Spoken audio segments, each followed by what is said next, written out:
Hello. पिछली video में कवि परिचय और चैप्टर की समरी पढ़ ली थी। अब इसमें शुरू करेंगे भक्तन। किसने लिखा है? इसने लिखा है महादेवी वर्मा ने। इसमें एक वो क्या बताती है, इनकी जो सेविका थी भक्तन, इसके वर्तमान और अतीत के बारे में हमें बताती हैं, इनके संघर्ष के बारे में बताती हैं कि उन्होंने कितना संघर्ष किया, और ये बताती हैं कि कैसे उनका इतना इससे लगाव हो गया।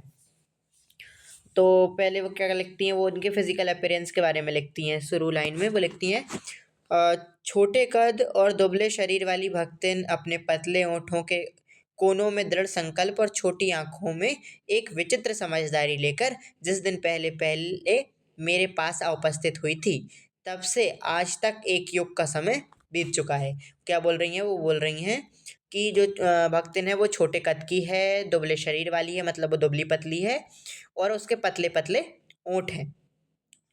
कोनों में दृढ़ संकल्प और छोटी आंखें, मतलब उसकी क्या छोटी आंखें हैं, और विचित्र समझदारी नजर आ रही है। लेकिन पहले पहले जब वो उपस्थित हुई, तो जब से मतलब जब वो पहली बार आई थी और अब तक का जो समय देखा जाए तो क्या बोल रही है, बहुत एक युग जैसा समय, मतलब बहुत काफी समय गुजर चुका है।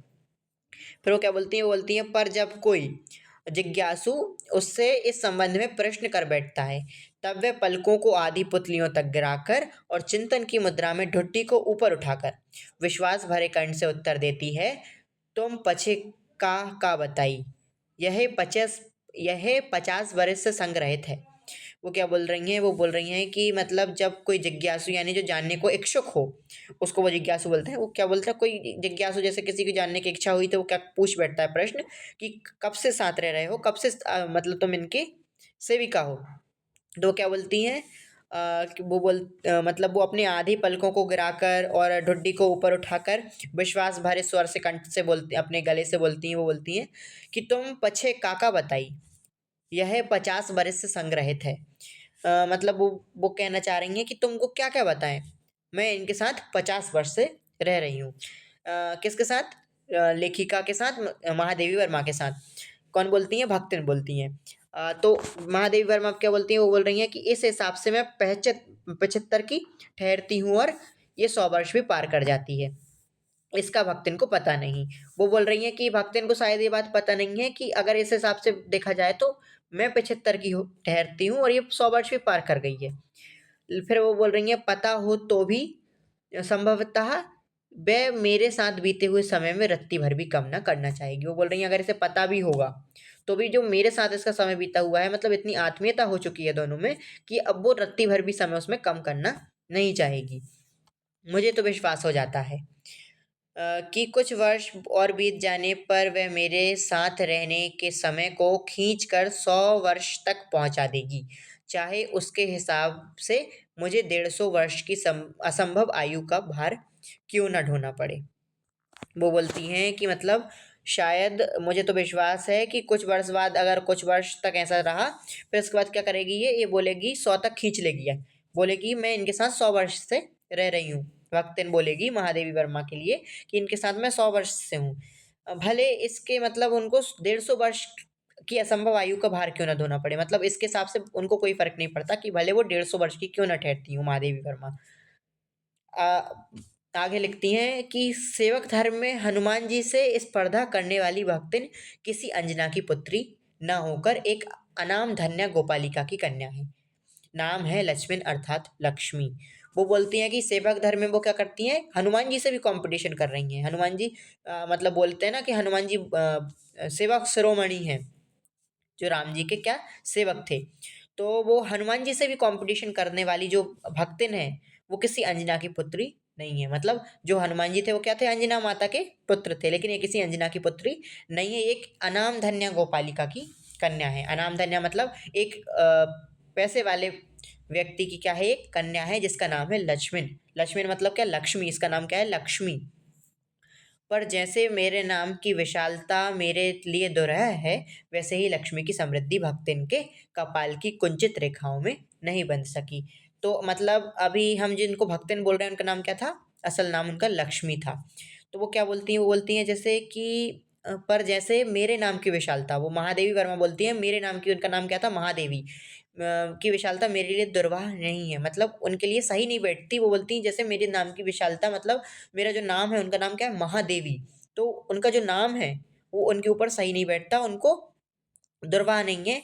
वे वैसे ही वो क्या बोल रही हैं कि वैसे ही लक्ष्मी की समृद्धि भक्तिन के कपाल में कुंचित कपाल की कुंचित रेखाओं में नहीं बन सकी। वो बोल रही हैं मतलब जो इनका नाम है, जो इसकी समृद्धि थी, वो इस इनके हाथ या फिर नहीं नहीं लगी, इनके जीवन में नहीं आई।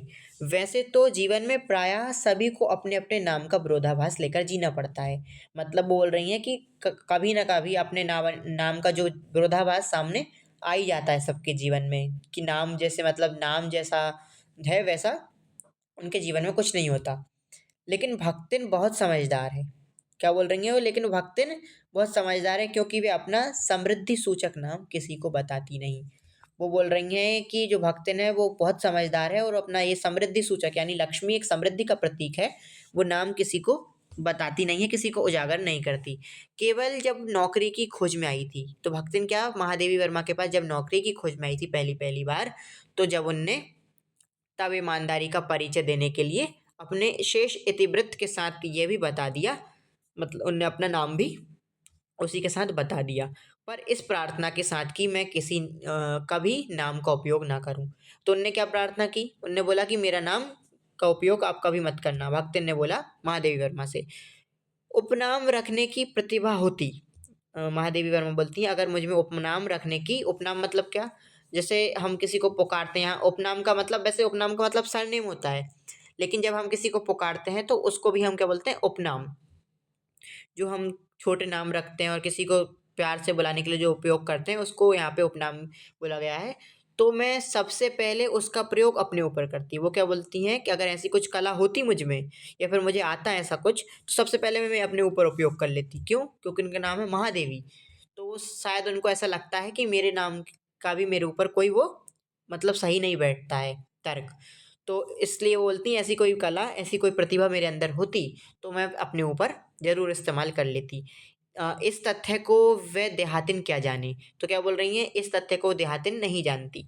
इसी से जब मैंने कंठी माला देखकर उसका नया नामकरण किया, तब वह भक्तिन जैसे कवित्वहीन नाम को पाकर भी गदगद हो उठी। वो बोलती हैं कि जब मैंने उसका नामकरण किया, कंठी माला थी उनके गले में, और जो उनका मतलब वेशभूषा थी उस जिससे वो साध्वी जैसी लग रही थी, तो वो क्या बोलती हैं, ऐसा कवित्वहीन जिसमें कोई कवित्व नहीं है, वो नाम सुनकर भी वो क्या गदगद हो उठी। तो भक्तिन भक्तिन क्या हो गई? गदगद हो गई। भक्तिन वो बताती हैं कि भक्तिन के जीवन का इतिवृत्त बिना जाने हुए उसके स्वभाव को पूर्णतः क्या अंशतः समझना भी कठिन होगा। वो बोलती हैं कि जब तक आप पूरा जीवन उसका नहीं जान लोगे, पूर्णतः आप उसके जीवन को जाने बिना उसका स्वभाव समझना, उसका स्वभाव अगर हम उसे जज करें कि वो उसका स्वभाव कैसा होगा, ये बहुत कठिन कार्य है। वे ऐतिहासिक झूसी में गांव प्रसिद्ध एक सूरमा की इकलौती बेटी ही नहीं, बेमाता की किंवदंती बन जाने वाली ममता की छाया में भी पली है। वो बोल रही हैं कि वो कहाँ थी रहती थी? वो झूसी, एक ऐतिहासिक झूसी में गांव प्रसिद्ध एक सूरमा, मतलब जो झूसी जो गांव था, वहाँ के एक प्रसिद्ध सूरमा, यानी वहाँ के एक प्रसिद्ध जो वीर व्यक्ति थे, जो सूरमा व्यक्ति थे, उनकी पुत्री थी, इकलौती पुत्री थी, जो बेमाता की किंवदंती बन जाने वाली ममता की छाया में पली है। बेमाता मतलब सौतेली माता। तो जो सौतेली माता की ममता में छाया में वो जो मतलब हमारी भक्तन थी, वो पली थी। 5 वर्ष की वय में उसे हंडिया ग्राम के एक संपन्न गोपालक की सबसे छोटी पुत्रवधू बनाकर पिता ने शास्त्र से 2 पग आगे रहने की ख्याति कमाई, और 9 वर्षीय युवती का गौना देकर बेमाता ने बिना मांगे पराया धन लौटाने वाले महाजन का पुण्य लूटा। तो अब वो क्या बोल रही हैं? अब वो बोल रही हैं कि क्या हो गया था, जो भक्तिन थी उनका 5 वर्ष में हंडिया ग्राम में जो गोपालक, सब एक संपन्न घर में उनका, क्या संपन्न गोपालक के यहाँ एक संपन्न घर में उनका विवाह तय हो गया था। विवाह सबसे छोटी पुत्र वधू बनकर वो वहाँ उनका क्या हो गया था, पानी संस्कार, पानी ग्रहण हो गया था। वो आगे वो बताती हैं कि जो पिता थे शास्त्र से दो पग आगे, मतलब ऐसा शास्त्र में बोला गया है ना कि बेटी पराया धन होती है, बेटी को मतलब भेज देना चाहिए दूसरे घर। तो पिता ने क्या किया, शास्त्र से दो पग आगे चले, 5 वर्ष की बेटी का ही विवाह कर दिया। इसलिए यहाँ ऐसा ने उपयोग किया है महादेवी वर्मा ने कि शास्त्र से दो पग आगे रहने की ख्याति उनने कमाई। और जो मतलब 5 वर्ष में विवाह हो गया था, और जब 9 वर्ष की युवती का गौना, मतलब जब विवाह हो जाता है, फिर जब बेटी जाती है वहाँ रहने के लिए, उसको गौना बोलते हैं। तो विमाता, जो विमाता थी, मतलब जो उनकी सौतेली माता थी, उनने क्या बोले, धन लौटाने मतलब एक, जैसे बेटी को पराया धन माना जाता है, तो जो उनकी सौतेली माता थी उनने 9 वर्षीय का गौना दे दिया, मतलब उसे उसके ससुराल भेज दिया। और खूब धन लौटाने, मतलब उनने किसी का धन लौटा दिया, पराया धन, बेटी पराया धन माना जाती है, और इससे पुण्य लूटा। ऐसे हमारे शास्त्रों में बोलते हैं ना कि बेटी पराया धन है उसे लौटा दो, उससे उसका विवाह कर दो और पुण्य मिलेगा। तो उसी को यहाँ पे उनने दर्शाया है। फिर उसके बाद क्या था, उसके बाद है, पिता का उस पर अगाध प्रेम होने के कारण स्वभावतः ईर्ष्यालु और संपत्ति की रक्षा में सतर्क विमाता ने उनके मरणांतक रोग का समाचार तब भेजा जब वह मृत्यु की सूचना भी बन चुका था। तो जो मतलब विमाता थी उनकी, वो क्या थी, बहुत ईर्ष्यालु थी। वो चाहती थी कि जो संपत्ति है वो इसे ना मिले। जो पिता थे उनके उससे बहुत जो लक्ष्मी हमारी भक्तन थी, जिनका नाम लक्ष्मी था, उनसे क्या अगाध प्रेम करते थे।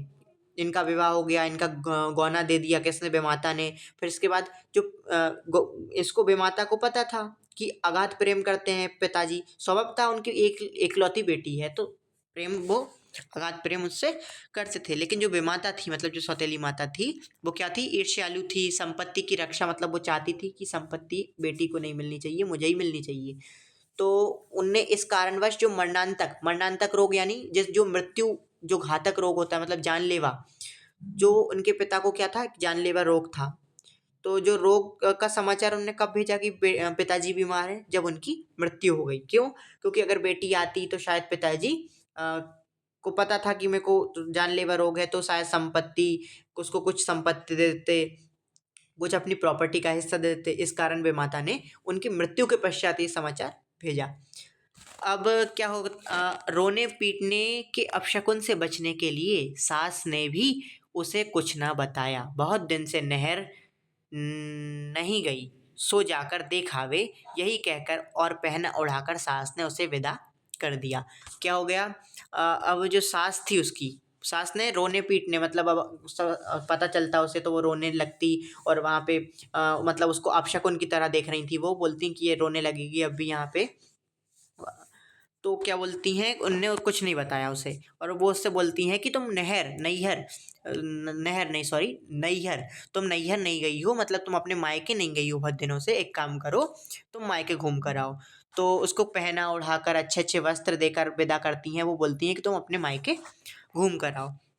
इस अप्रत्याशित अनुग्रह ने उसके पैरों में जो पंख लगा दिए थे, वे गांव की सीमा में पहुंचते ही झड़ गए। तो ये जो अप्रत्याशित, मतलब जो एक्सपेक्टेड नहीं था, जो अचानक, मतलब अब अचानक प्रकट हुआ था, ये जो अनुग्रह, मतलब रिक्वेस्ट की थी उसकी सास ने कि जाओ तुम घूम कर आओ। तो जो उस जैसे उसके पैरों में पंख लगा दिए थे कि अब तो इतने दिनों बाद मैं मायके जाऊंगी। लेकिन जब वो गांव पहुंची तो ये पंख झड़ गए। क्यों? क्योंकि गांव की सीमा में जाते ही से उसे क्या पता चल गया होगा कि उसके पिताजी की मृत्यु हो चुकी है।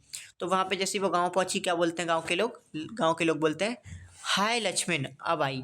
मतलब वो क्या बोल रहे हैं, उनको मतलब पिताजी मर चुके हैं, और एक्सपेक्टेड था कि बेटी जो है पिता की मृत्यु के पश्चात आएगी।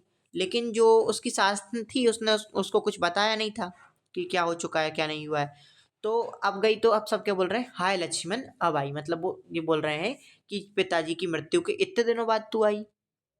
कि अस्पष्ट पुनरावृत्तियां और स्पष्ट सहानुभूतिपूर्ण दृष्टियां उसे घर तक ढेल ले गई। मतलब अब वो जो सहानुभूति दिखा रहे थे सब लोग कि हाँ पिताजी तुम्हारे चल बसे, तो पिताजी नहीं रहे अब, तो जो सहानुभूति की जो दृष्टियां थी उसे घर तक ढेल ले गई, घर तक वो पहुंच गई। पर वहां न पिता का चिन्ह शेष था, न विमाता के व्यवहार में शिष्टाचार का लेश था। मतलब जो पिताजी तो थे नहीं, और जो बेमाता थी वो बड़ी ईर्ष्यालु घमंडी टाइप की थी। तो क्या बोल रही हैं, वहाँ पे कोई शिष्टाचार का लेश उन्हें नहीं दिखा भक्तिन को। फिर दुख से शिथिल और अपमान से जलती हुई वह उस घर में पीना बिना पिए सॉरी पानी भी बिना पिए उल्टे पैरों ससुराल लौट पड़ी। मतलब उसे अपमान लगा कि जो उसकी बेमाता, उसकी जो सौतेली माँ थी, वो उससे सही व्यवहार भी नहीं किया उनने और शिष्टाचार भी नहीं दिखाया कुछ। तो वो उनको जो अपमान से जलती हुई, वो अपमान में मतलब क्रोधित होकर क्या वो उल्टे पैर मतलब वापस लौट आई ससुराल। वो वहाँ पे पानी भी उनने ग्रहण नहीं किया।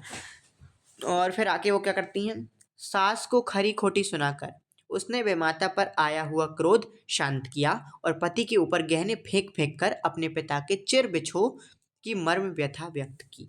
मतलब अब क्या है, वो जब लौटी तो उनने सास को खरी खोटी सुनाई कि तो आपने मुझे पहले क्यों नहीं बताया। और क्रोध क्या था उनका, क्रोध तो बेमाता पर था, जो उनको बेमाता पर भी क्रोध आ रहा था कि सही से शिष्टाचार से बात नहीं की उनने उनने मतलब अपमान किया उनका, उन ढंग से बात भी नहीं की। तो बेमाता ने भी क्या, बेमाता ने भी जब उन मर गए, जब उनने भेजा संदेश, पहले नहीं भेजा कि तुम्हारे पिता को रोग है, रोग हो गया है, बीमार है वो, तो जो बेमाता का क्रोध था वो भी उनने अपनी सास पर उतारा। और जो गहने थे वो क्या कर रही थी, उतार उतार कर फेंक रही थी पति के ऊपर, जो वो गुस्सा निकाल रही थी, जो अपनी मर्म व्यथा थी वो व्यक्त कर रही थी। फिर उसके बाद जीवन, अब क्या होता है, जीवन का दूसरा उनका भाग दो, मतलब एक टाइप से क्या बोल सकते हैं हम, दूसरा अध्याय शुरू हो जाता है इसके बाद से। जीवन के दूसरे परिच्छेद में भी सुख की अपेक्षा दुख ही अधिक है। मतलब इसमें भी क्या बोलती हैं लेखिका कि आपको सुख नहीं मिलेगा इसमें भी देखने को, इस जो इसका सेकंड पार्ट है, जो जीवन का सुख नहीं दुख ही अधिक है। जब उसने गेहुए रंग और बटिया जैसे मुख वाली पहली कन्या के दो संस्करण और कर डाले, तब सास और जेठानियों ने ओढ़ बिछ ओठ पिचकाकर अपेक्षा प्रकट की। क्या बोलती महादेवी वर्मा यहाँ बोलती हैं कि जीवन के जो दूसरा पार्ट है, जो दूसरा अध्याय आप मान लीजिए शुरू हो रहा है उसका, क्या उसमें भी आपको दुख ही दुख मिलेगा, सुख नहीं मिलेगा। जब उसने गेहुए रंग की बटिया जैसे मुख की, बटिया क्या होता है, आपने देखा होगा जब हम कुछ चटनी बनाते हैं घर में, गाँव के जो लोग होंगे बटिया पे कूटते हैं। एक होती है लोढ़िया, लोढ़िया से क्या करते हैं, बटिया पे सब चीज़ को रख के कूटते हैं। तो जो बटिया क्या होता है, सिलबट्टा जिसको बोलते हैं, सिलबट्टा क्या होता है, सपाट सपाट होता है। बटिया जैसे मुख की मतलब सपाट मुख की पहली कन्या के दो संस्करण और कर डाले। तब मतलब उनने जब पहली कन्या को जन्म दिया तो तब सास और जेठानियों ने ओठ पिचकाकर उपेक्षा प्रकट की। क्या की उनने उपेक्षा की, जैसे कि आप क्यों उपेक्षा की, क्योंकि उनने क्या किया, कन्या को जन्म दिया था, तो इसलिए उनने क्या, उनको चाहिए पुत्र चाहिए थे।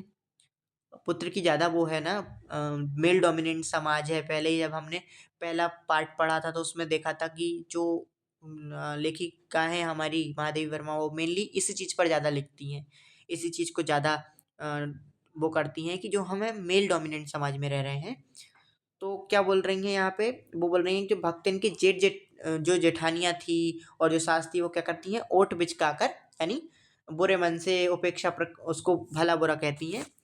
फिर उचित भी था, क्योंकि सास तीन तीन कमाऊ वीरों की विधात्री बनकर मचिया के ऊपर विराजमान पुरखिन के पद पर अभिषिक्त हो चुकी थी और दोनों जेठानियां काक भुसुंडी जैसे काले लालों को क्रमबद्ध सृष्टि करके इस पद के लिए उम्मीदवार थीं। मतलब वो क्या बोलती हैं, वो बोल रही हैं कि सही भी है, क्यों, क्योंकि सास के तो पहले तीन तीन कमाऊ बेटे थे, मतलब वीर थे। विधात्री मतलब जो इनकी माता बनकर वो मचिया पे मतलब सिंहासन पे विराजमान बिल्कुल रानी की तरह वो क्या बैठी हुई थी। तो वो चाहती थी कि मैं मतलब बहू के भी, मेरी छोटी बहू के भी दो तीन बेटे ही हों, मतलब मेरे मुंह से निकल गया, दो तीन नहीं मतलब बेटे हों, उनको बेटियां नहीं चाहिए थी। क्यों, उनके भी तीन बेटे थे, कमाऊ बेटे थे। और जेठ जेठानियों के भी क्या, जो उनकी जेठानी थी उसके उनके भी दो क्या काक भुसुंडी जैसे मतलब काले बिल्कुल लाल लाल थे, मतलब बच्चे थे उनके भी। और क्रमबद्ध सृष्टि करके जो इनका क्रम चल रहा था, वो चाहती थी कि ये क्रम चलता रहे, इस पद के लिए उम्मीदवार थी। मतलब जो उसकी जेठानियाँ थी वो क्या थी, जेठानिया भी इस पुरखिन के लिए, मतलब इस पद पे विराजमान होने के लिए उम्मीदवार थी कि हमारे बेटे भी ऐसे कमाएंगे और हम भी ऐसे पद पे वो रानी बनकर बैठेंगे। फिर वो क्या बोलती हैं, छोटी बहू के लीक छोड़कर चलने के कारण उसे दंड मिलना आवश्यक हो गया। छोटी बहू के लीक, लीक मतलब क्या होता है, मतलब जो ट्रेंड चलता आ रहा था, जो एक क्या बोलते हैं स्पर्धा नहीं, सॉरी, मतलब जो एक रीति चलती हुई आ रही थी, तो उसको क्या किया, छोटी बहू ने तोड़ दिया। मतलब जेठानियों की बेटे हैं, सास के भी बेटे ही हैं, लेकिन छोटी बहू के क्या हो गई, लड़की हो गई, तो इस कारण उसको दंड मिलना आवश्यक हो गया। तो जेठानियां बैठकर लोक चर्चा करती और उनके कलूटे लड़के धूल उड़ाते। वे मट्ठा फेरती, कूटती, पीसती, रांधती और उसकी नन्ही लड़कियां गोबर उठाती, कंधे पाथती, कंडे पाथती। क्या बोल रही हैं यहाँ पे, यहाँ पे ये बोल रहे हैं कि जो जेठानियां थी वो क्या करती थी, चुगली चपेटी करती थी बैठ के। लोक चर्चा मतलब बुराइयां किसी की, तो कहीं बैठ के मतलब बातें कर रही हैं, और उनके जो काले कलूटे जो बच्चे थे, दोनों दोनों नहीं, पता नहीं यहाँ पे तो लिखा नहीं है क्लियरली, लेकिन हाँ, जो उनके काले कलूटे बेटे थे वो क्या करते थे, धूल उड़ाते थे, मतलब खेलते थे। वो मट्ठा फेरती थी, कूटती थी, पीसती थी, रांधती थी। उनकी और जो मतलब उनकी लड़कियां थी वो क्या करती थी, भक्तिन की, जो मतलब भक्तिन की जो लड़कियां थी वो क्या करती थी, गोबर उठाती थी, कंधे पाथती थी, मतलब कंडे, जो कंडे होते हैं ना गोबर के, वो बांधती थी। जेठानियां अपने भात पर सफेद राव रखकर गाढ़ा दूध डालती और अपने लड़कों को ओटते हुए दूध पर ले मलाई उतार कर खिलाती। मतलब जेठानियां क्या करती थी, अपने भात यानी जो चावल होते थे उस पे सफ़ेद राव रखकर गाढ़ा दूध डालती थी, लड़कों को ओटते हुए दूध मलाई खिलाती थी। वह काले गुड़ की ढली के साथ कठौती में मट्ठा पाती और उनकी लड़कियां चने बाजरे के घुंघरू चबाती। मतलब वो बोल रही हैं कि जो भक्तिन थी वो क्या करती थी, गुड़ की डली कि गुड़ का एक छोटा सा पीस लेकर वो खटौती में मट्ठा पाती थी, मट्ठा। और जो उनकी लड़कियां थी वो क्या करती थी, चने बाजरे, जो चने और बाजरा होता है उसका क्या करती थी, वो घुंघरू, मतलब वो जो उनका स्नैक्स था उसको चबाती थी, वो उसी को खाती थी। बेसिकली मुझे जो लगता है यहाँ पे वो ये बताना चाह रही हैं कि जो उनकी रिस्पेक्ट थी सिर्फ इस कारण कि उनने बेटी को जन्म दिया, थोड़ी कम थी, उनको वो सही से ट्रीट नहीं कर रही थी, जो उनकी जेठानियाँ थी, उनकी सास थी।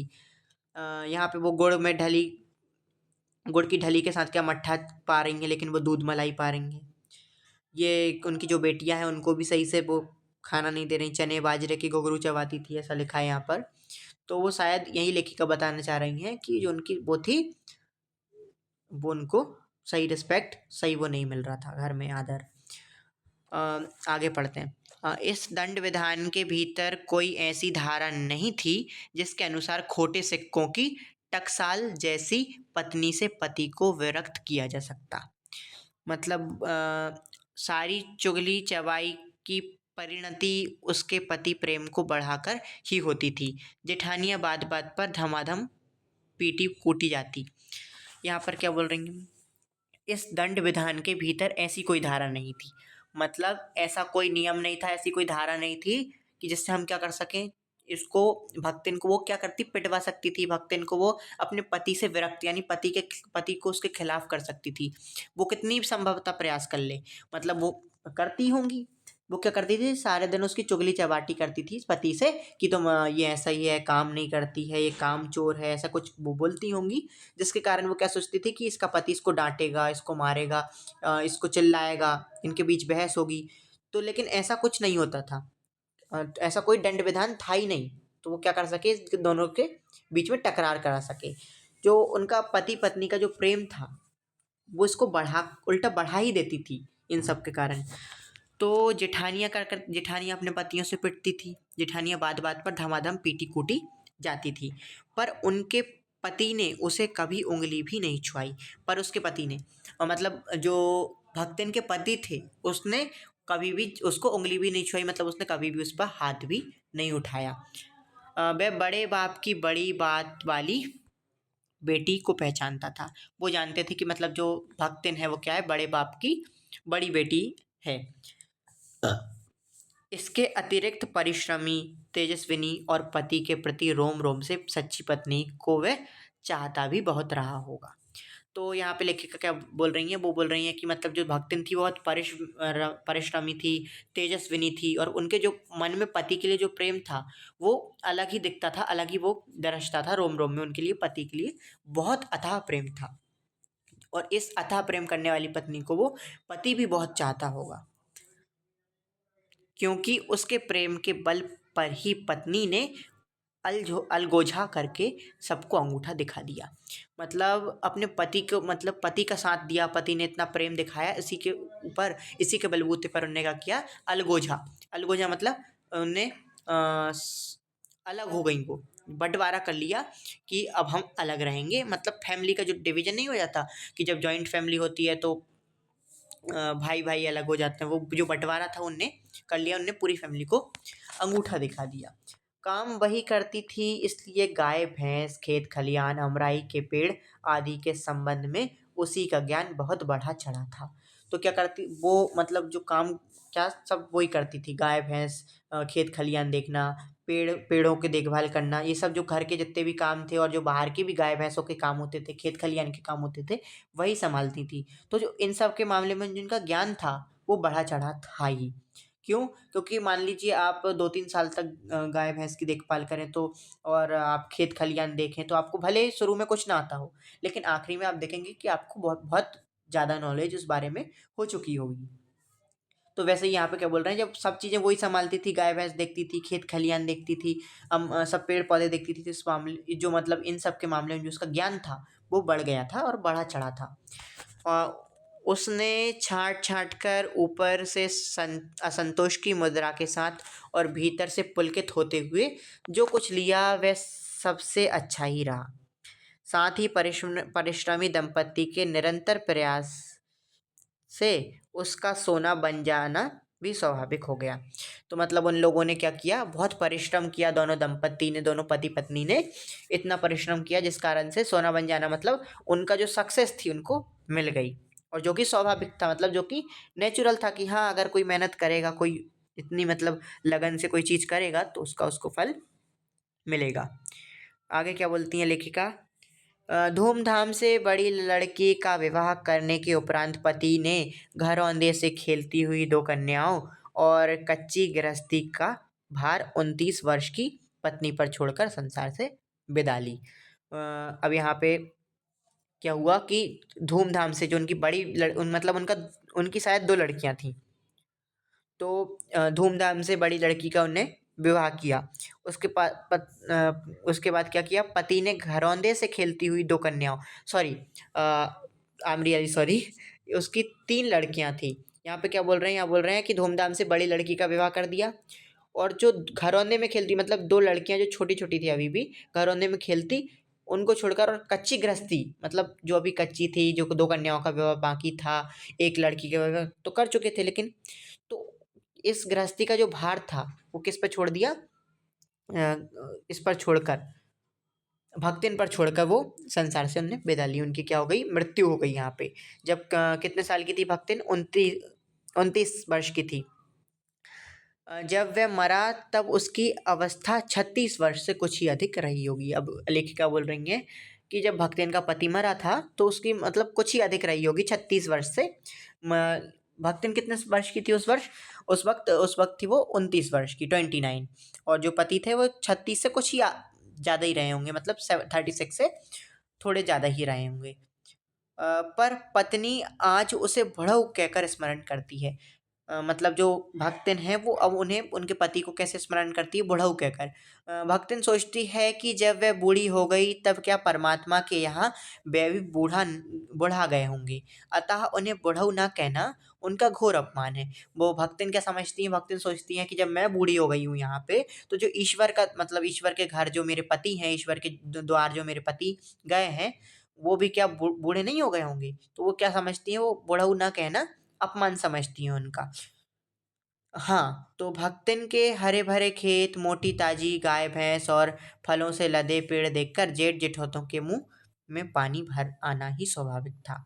जेठ जेठौता मतलब जो जेठ थे, जो उनके जेठ के बेटे थे, उनके मुंह में क्या पानी आ जाता था, मतलब लालच था।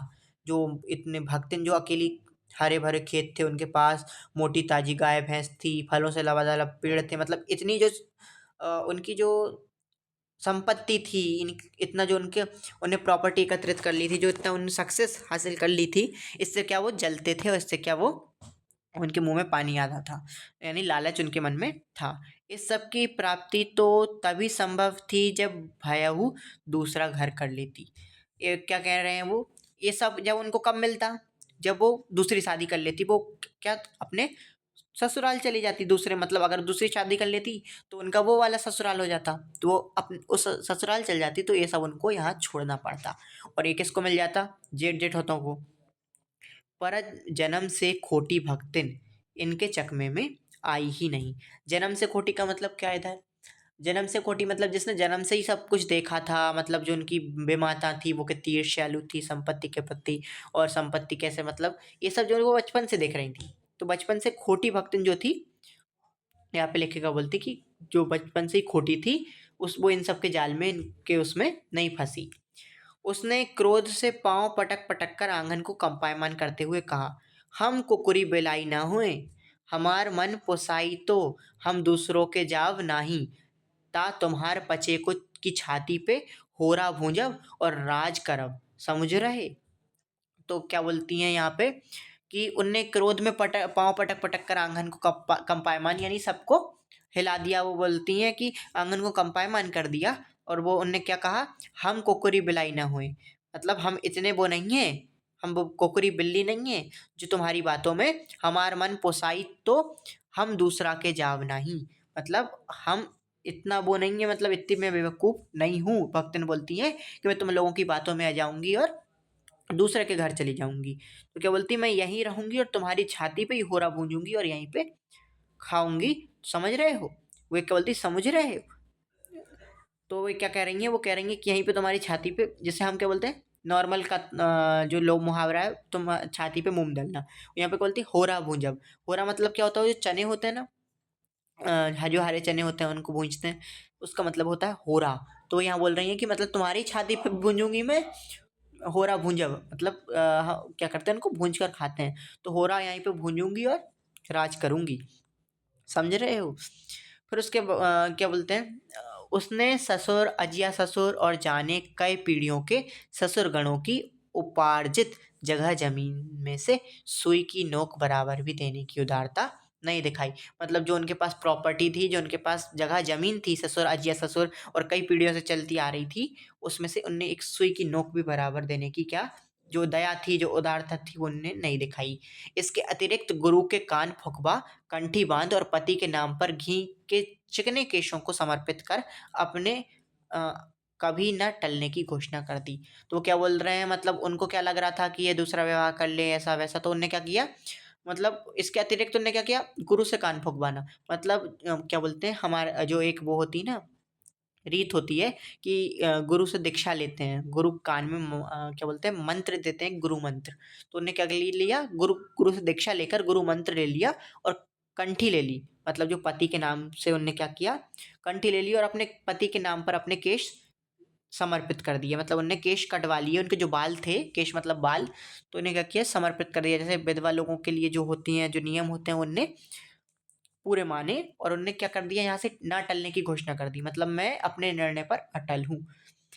फिर भविष्य में भी संपत्ति सुरक्षित रखने के लिए उसने छोटी लड़कियों के हाथ पीले कर उन्हें ससुराल पहुंचाया और पति के चुने हुए बड़े दामाद को घर जमाई बनाकर रखा। अब क्या बताती हैं, सॉरी ये क्या हो गया, अरे यार 2 मिनट प्लीज।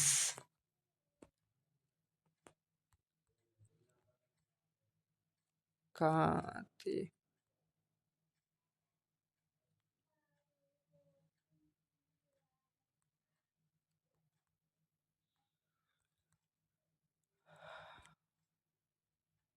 हाँ। तो क्या किया था उनने, अपने केश समर्पित कर दिए और पति की संपत्ति, मतलब वो क्या बोल रही हैं कि ये जो इन लोगों के क्या थे, दुर्भाव थे, जो उनके ससुराल वाले थे, जो उनके ससुराल पक्ष के लोग थे, गलत भाव थे उनकी संपत्ति के प्रति, तो उनने क्या भविष्य में भी सुरक्षित रहे, इसलिए क्या किया उनने, उनने छोटी लड़कियां जो थी उनकी, उनके हाथ पीले कर दिए और उनको ससुराल पहुंचा दिया। और जो पति ने मतलब जो पति क्या थे, पति ने बड़ी बेटी की विवाह करके गए थे, तो जो दामाद था बड़ा वो पति का चुना हुआ था, तो उनने क्या किया, दामाद को घर जमाई बनाकर रखा। यहाँ पे लिखा है ना, उन्हें ससुराल पहुंचाया और पति के चुने हुए बड़े दामाद को घर जमाई बनाकर रखा। इस प्रकार उसके घर जमाई मतलब जो बेटी और बहू थे, वो मतलब जो उनकी बेटी और जो दामाद थे उनको घर बुला लिया, घर बैठा लिया और बोले कि आप यहाँ रहिए ताकि उसकी सुरक्षा हो सके, उनकी जो प्रॉपर्टी है। इस प्रकार उसके जीवन का तीसरा परिच्छेद आरंभ हुआ। अब मतलब हमने अभी क्या थोड़ी देर पहले देखा था कि उसका दूसरा अध्याय कब शुरू हुआ था, जब वो अलग हो गई थी। अब बोलती है कि इस प्रकार जब वो उनके पति भी चले गए और उनका सब मतलब उनने कंठी माला ले ली और घर जमाई बना लिया बड़े दामाद को, यहाँ से क्या हो गया, उनका तीसरा भाग जीवन का शुरू हो गया। भक्तिन का दुर्भाग्य भी उससे कम हटी नहीं था। मतलब जो भक्तिन का दुर्भाग्य, मतलब भक्तिन का जो लक था, भाग्य था, वो वो भी हटी नहीं था। मतलब ये कहना क्या चाह रही हैं यहाँ पे, लेखिका बोल रही हैं कि जो भक्तिन है वो बहुत हठी है, तो और जो उसका भाग्य है वो भी उससे कम हटी नहीं है। लेकिन इसी से किशोरी से युवती होते ही बड़ी लड़की भी विधवा हो गई।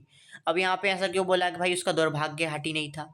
क्यों? क्योंकि जैसे ही वो किशोरी थी, मतलब जो किशोर अवस्था होती है, जो टीन एज होती है, उससे जब वो जवान हुई तो वो भी विधवा हो गई। उनकी जो बड़ी लड़की थी, उसका जो पति था, दामाद था उनका बड़ा, वो भी मृत्यु को प्राप्त हो गया। फिर भयाहू से पार न पा सकने वाले जेठों और काकी को परास्त करने के लिए कटिबद्ध जेठौतों ने आशा की एक किरण देख पाई। मतलब अब जो भयाहू, मतलब जो वो भक्तिन थी, जो भक्तिन के जेठ थे, क्या लगी भक्तिन उनकी भयाहू, तो भाभी, मतलब जो छोटे भाई की जो पत्नी है उसको भयाहू बोल रहे हैं यहाँ पे, कि जो भयाहू थी उनकी जो जेठों ने, मतलब फिर से एक नई किरण उनके मन में जागी कि अब तो बेटी भी विधवा हो गई फिर से। तो जो जेठ और काकी और जो जेठौत थे, मतलब जो जेठ के बेटे थे, उनमें फिर से एक आशा की किरण जागी। विधवा बहन के गठबंधन के लिए बड़ा जेठौत अपने तीतर लड़ाने वाले साले को बुला लाया। जो उनके जेठ का बेटा था, बड़ा बेटा था, वो अपने तीतर लड़ाने वाले साले को, किसके लिए, जो उनकी मतलब भक्तिन थी, भक्तिन की जो बड़ी बेटी थी, तो जो बड़ी बेटी थी उसके लिए ये जो जेठ का बेटा था, बड़ा बेटा, वो अपने साले को ले आया रिश्ते, जो साले का रिश्ता ले आया, ताकि उनकी इससे विवाह हो जाएगा, इस कारण उनको सारी संपत्ति पे अधिकार उनका हो पाएगा। तो तीतर लड़ाने वाला मतलब जो मतलब बदमाश टाइप का था शायद उनका साला। यहाँ पे लिखा है तीतर लड़ाने वाला मतलब बदमाश टाइप का था, जो लड़कियों के पीछे भागता हो, ऐसा टाइप का। क्योंकि उसका हो जाने पर सब कुछ उन्हीं के अधिकार में रहता। मतलब अगर ये हो जाता विवाह, जो जेठौत था, जो भक्तिन थी, जो लक्ष्मी थी, उनका जो जेठौत था, यानी जो उनके जेठ का बेटा था, वो उसके साले का विवाह अगर उनकी बड़ी बेटी से हो जाता, तो जो दामाद बन जाता, तो जो संपत्ति पे उनका क्या हो जाता, अधिकार हो जाता। तो भक्तिन की लड़की भी माँ से कम समझदार नहीं थी। जो भक्तिन की बड़ी लड़की थी, जो मतलब भक्तिन की लड़की है, तो वो क्या उनसे कम समझदार नहीं थी। इसी से उसने वर को नापसंद कर दिया। उनने क्या कहा, मैं इससे शादी नहीं करूँगी, मुझे शादी नहीं करनी। बाहर के बहनोई का आना चचेरे भाइयों के लिए सुविधाजनक नहीं था। मतलब क्या था, चचेरे भाई जो थे उनके उनके लिए क्या सुविधाजनक नहीं था। अतः यह प्रस्ताव जहाँ का तहाँ रह गया। तब वे दोनों माँ बेटी खूब मन लगाकर अपनी संपत्ति की देखभाल करने लगे। क्या मतलब, जो माँ बेटी थी वो खूब क्या करने लगी, अपनी संपत्ति की देखभाल करने लगी। और मान न मान मैं तेरा मेहमान की कहावत चरितार्थ करने वाले वर्ण के समर्थक उसे किसी न किसी प्रकार पति की पदवी पर अभिषिक्त करने का उपाय सोचने लगे। तो मतलब वो दोनों क्या अपने उसमें लग गई, कि मतलब अपनी संपत्ति की देखभाल करने में, अपना घर बार संभालने में लग गई। लेकिन जो उनके जेठ जेठौत थे वो क्या थे, वो अभी भी इसी में लगे थे कि मतलब मान ना मान मैं तेरा मेहमान, मतलब जबरदस्ती इसके पीछे पड़े थे कि किसी न किसी प्रकार से वो जो बड़े जेठ का बड़ा मतलब जो सॉरी जेठ का जो उनका बड़ा बेटा था, वो अपने तीतर लड़ाने वाले साले को क्या करना चाहता था, वर बनाना चाहता था, मतलब पति बनाना चाहता था। लक्ष्मण लक्ष्मी जो मतलब हमारी जो भक्तिन है उनकी बेटी का, बड़ी बेटी का। की पदवी पर अभिषेक करने का वो क्या करने लगे, भांति भांति के उपाय सोचने लगे। तो अभी हम यहीं तक रखते हैं, चैप्टर बहुत बड़ा है, तो अगले पार्ट में पूरा खत्म करेंगे।